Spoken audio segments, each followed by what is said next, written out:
आज देश भर का जो हालात है उस हालात को बयान करने के लिए खास तौर से मैं बनारस में आया हूं। जो हिंदुत्व और आरएसएस के लोग ज्ञानवापी मस्जिद के साथ बाबरी जैसा काराना हरकत करना चाहते हैं। करीब ज्ञानवापी मस्जिद का जो इतिहास है वो कई 100 साल पुराना इतिहास है। आज जो लोग ये बात कह रहे हैं कि जो पुरानी गलतियां हैं, हम 2 मस्जिदें मांग रहे हैं, हमें दे दीजिए, बाकी सब ठीक ठाक है, तो उनसे हम ये बात कहना चाहते हैं कि बौद्धिस्ट मंदिर जो तोड़े गए थे हिंदू राजाओं के द्वारा, उसका हिसाब किताब आरएसएस और बीजेपी के लोग करेंगे? पूरा नहीं करेंगे।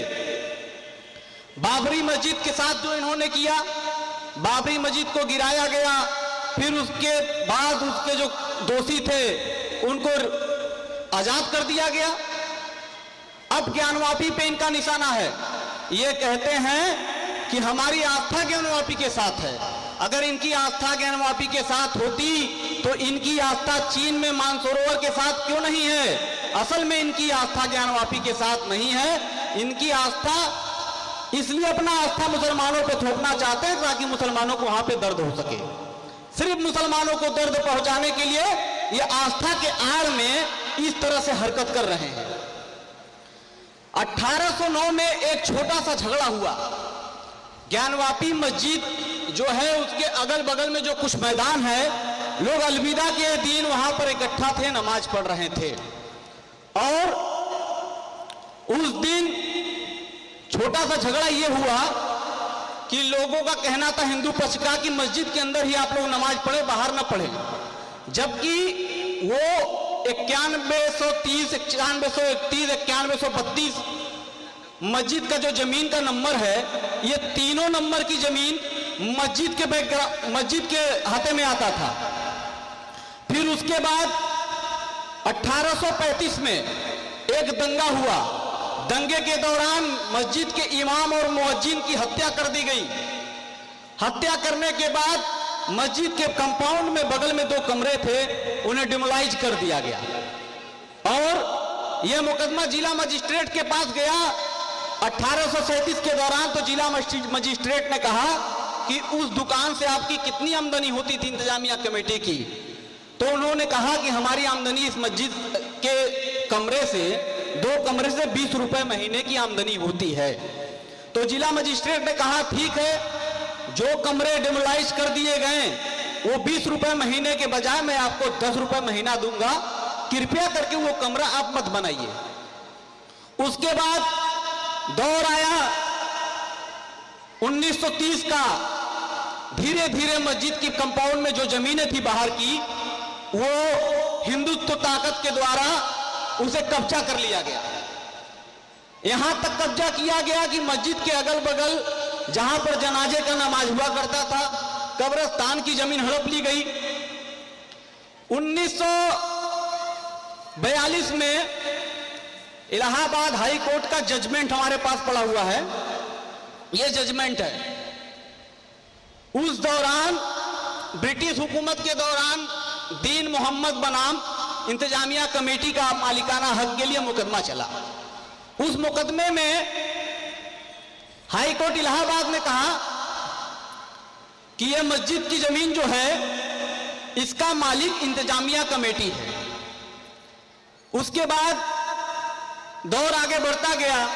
1991 में इन्होंने आदि विश्वेश्वर भगवान के नाम से मुकदमा किया, जिसमें 5 लोग सम्मिलित थे।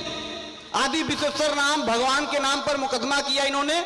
मस्जिद के रकबा नंबर 9130, 9131, 9132 पर मुकदमा किया और रकबा नंबर सिर्फ मुकदमे में 1 दिया। मतलब ये भगवान के नाम पर भी झूठ बोलकर मुकदमे में आए। उसके बाद उस मुकदमे का ट्रायल चलता रहा अब तक। आज के 6 महीने पहले एक पांडे जी ने मुकदमा किया कि ये मेरे नाना की जमीन थी जो मस्जिद के नीचे तहखाना है।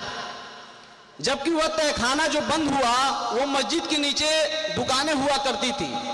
1992 में जब बाबरी कांड हुआ उसके बाद सुप्रीम कोर्ट के आदेश पे उस मस्जिद को बैरिकेडिंग कर दिया गया। और बैरिकेडिंग करने के दौरान में जो वहां पर घोटाला हुआ वो ये हुआ कि मस्जिद की बड़ी कैंपस को छोड़कर सिर्फ मस्जिद को ही घेरा गया लोहे के राड द्वारा। फिर भी इन लोगों को सुकून नहीं रहा।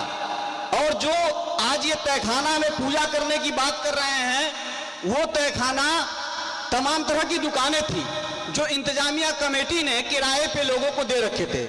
उसमें चाय की दुकान थी, चूड़ी की दुकान थी और मूर्ति बनाने वालों की दुकान थी।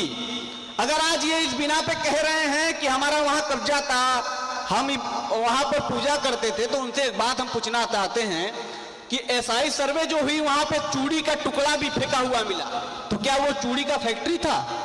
छोटे छोटे मूर्ति मिल गए।